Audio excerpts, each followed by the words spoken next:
What's going on, everyone? Welcome back. Today we've got our Week 13 fantasy football running back starts and sits for every single matchup, so make sure to tune in. If you enjoy, hit that like button, subscribe, give us a follow on Twitter at AllDayPigskin to continue interacting with us there.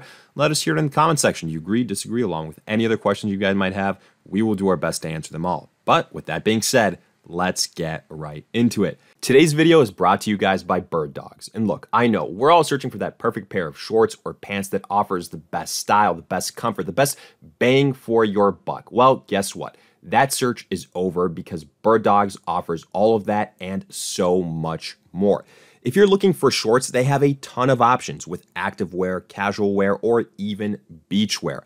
On top of that, their pants have a selection of khakis, joggers, and sweatpants. So what are you waiting for? Regardless of the occasion of the season, get yourself the most stylish, the most comfortable pair of pants with a built-in liner from Birddogs.com.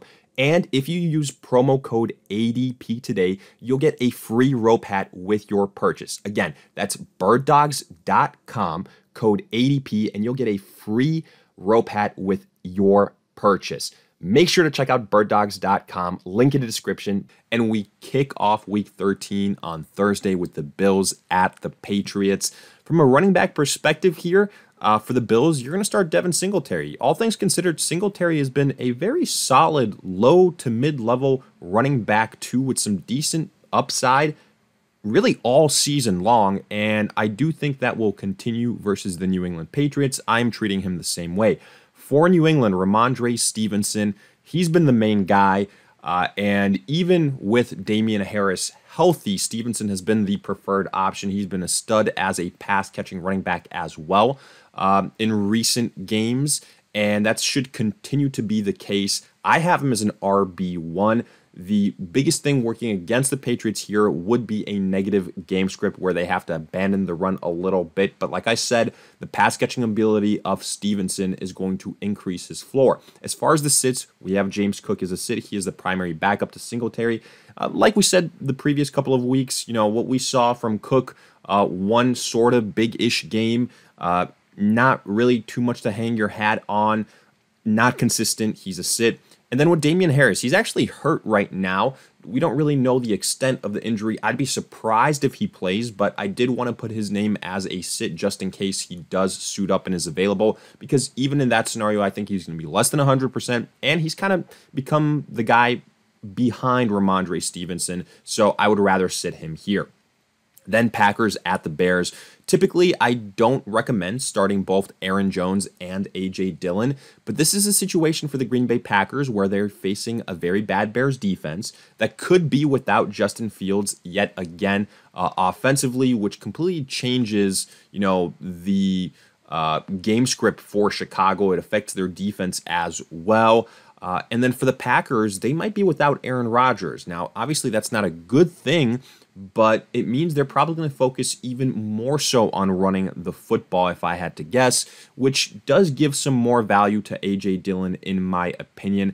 Don't get me wrong, Aaron Jones is still the preferred choice. I have him as a low-end running back 1, and then A.J. Dillon, I think, can be a solid low to mid-level running back 2. For the Bears, it's David Montgomery.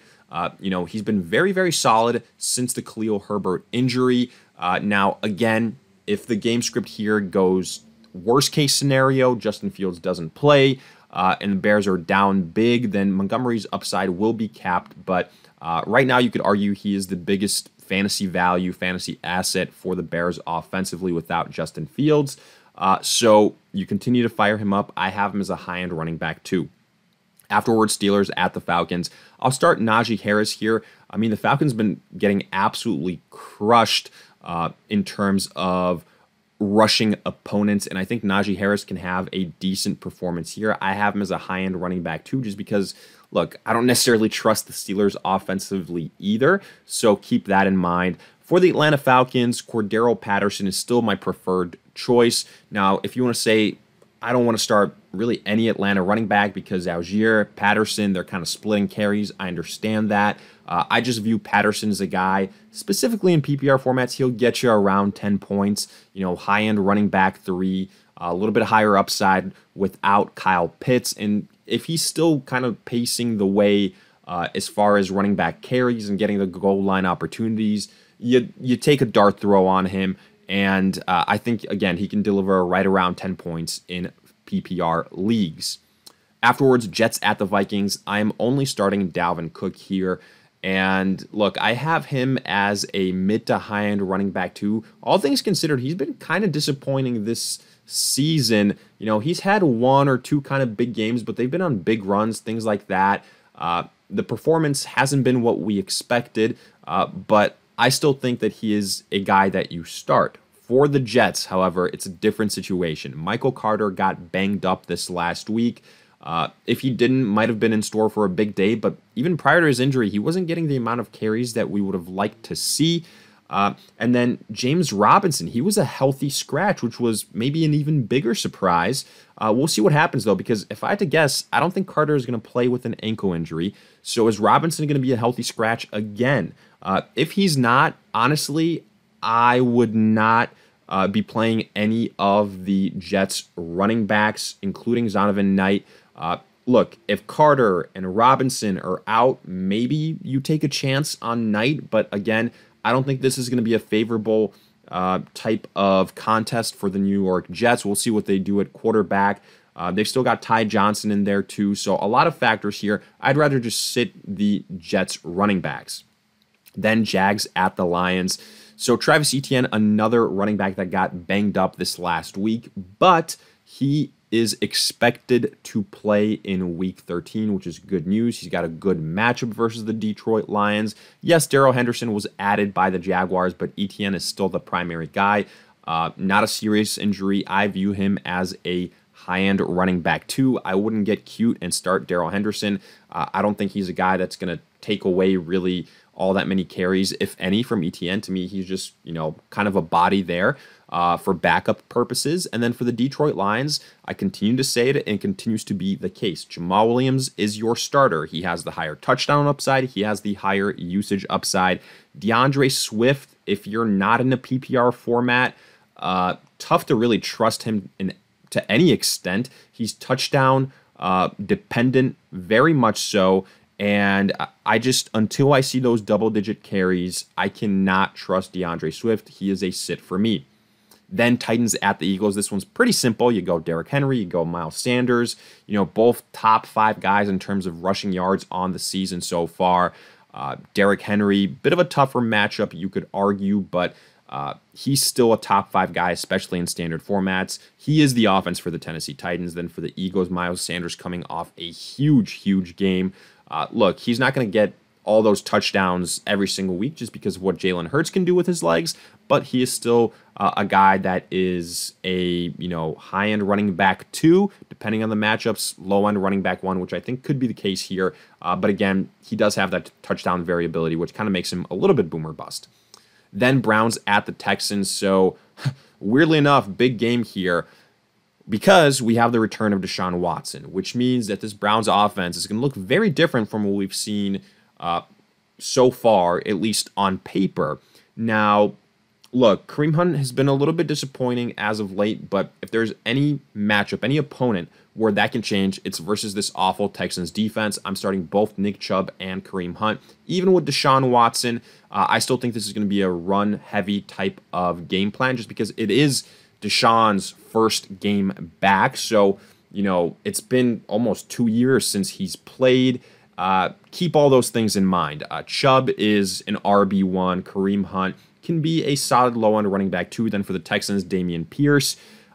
He had a very bad game this last week. But look, that's what happens when you're down 30-0 in the blink of an eye.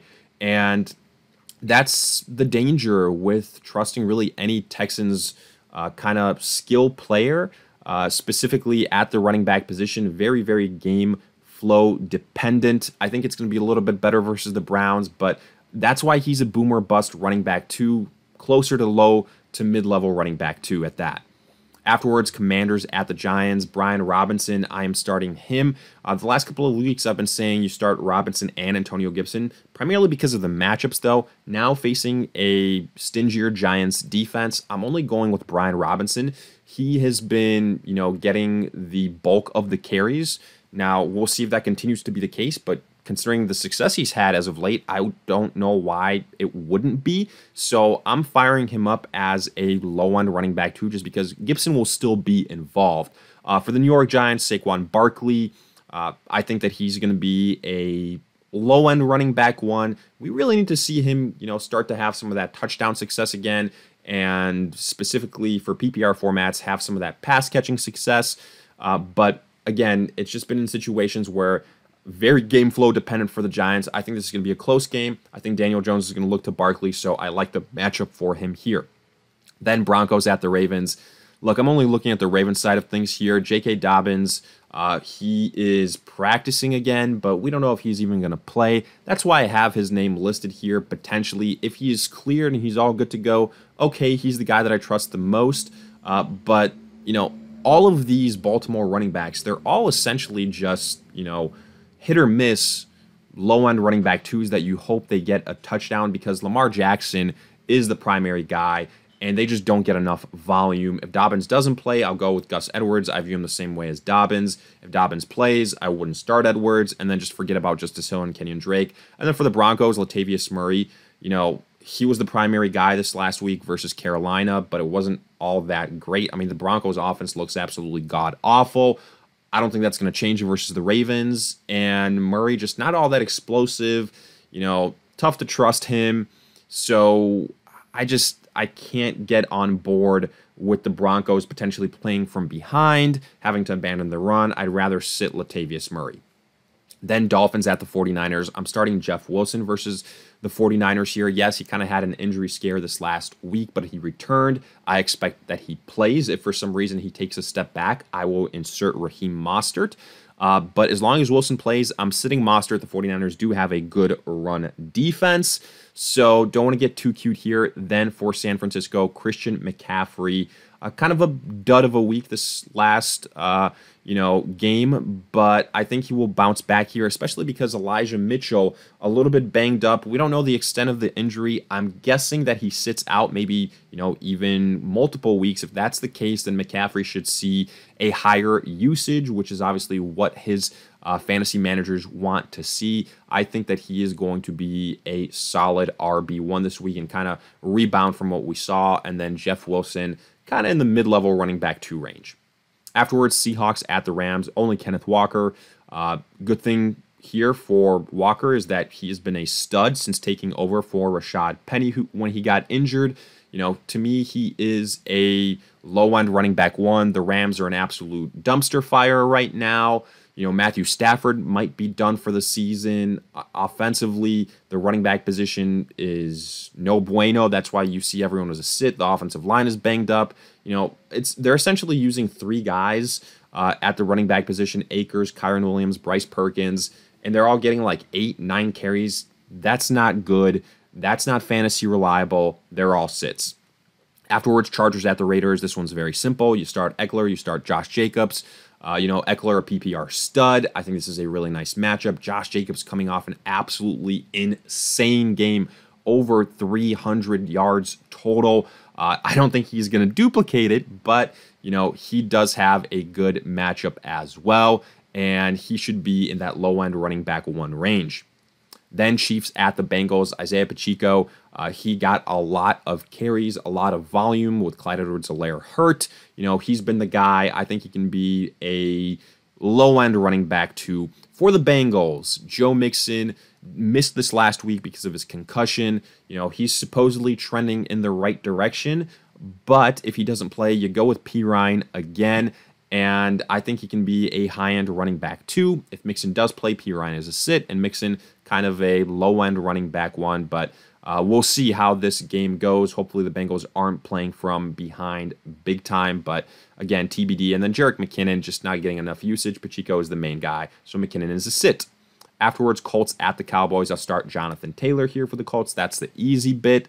At the time of this recording, the Colts have still yet to play. But Taylor is the top running back for Indianapolis. He is a low-end running back 1 for me. For Dallas, Zeke and Tony Pollard are starts. I'm kind of treating Tony Pollard as a Kareem Hunt-esque type of guy with arguably a higher ceiling. And he is fantasy viable here. The Colts don't scare me. To me, Zeke and Pollard, I think Zeke has the higher ceiling because he's going to get more usage. He's in the high-end running back 2 category for me. Tony Pollard, kind of a boom or bust, low to mid-level running back 2. Afterwards, Saints at the Bucks. So Alvin Kamara has been an absolute disappointment as of late. The Saints offense can't get anything going. They're not utilizing him as a pass catcher. He can't find the end zone. Do I need to go on, fumbling issues big time this last week? And now he's facing a Buccaneers defense that is pretty good, and look, I wouldn't be shocked if the Saints have trouble scoring here. That's what worries me. Sure, they do play the Buccaneers tough, but I have a lot of concerns with Kamara. To me, he's a mid-level running back too. Until I think he's still very talented. It's just a matter of how he is utilized. For the Bucs, Rachaad White had a very good performance without Leonard Fournette this last week. Yes, I do anticipate Fournette will return, but White has looked like the better option. If there's one running back I'd go with him over Fournette. To me, White is honestly kind of on the same level as Alvin Kamara. You could argue even higher because of the better matchup. And then I'm sitting Leonard Fournette. I think he's kind of gotten to that point where you could argue he is close to losing his job. But with that, we wrap up our Week 13 fantasy football running back starts and sits for every single matchup. If you guys enjoyed, hit that like button, subscribe, give us a follow on Twitter at AllDayPigskin to continue interacting with us there. Let us hear in the comment section you agree, disagree, along with any other question you guys might have. We'll do our best to answer them all. And in the meantime, we'll see you guys in future videos.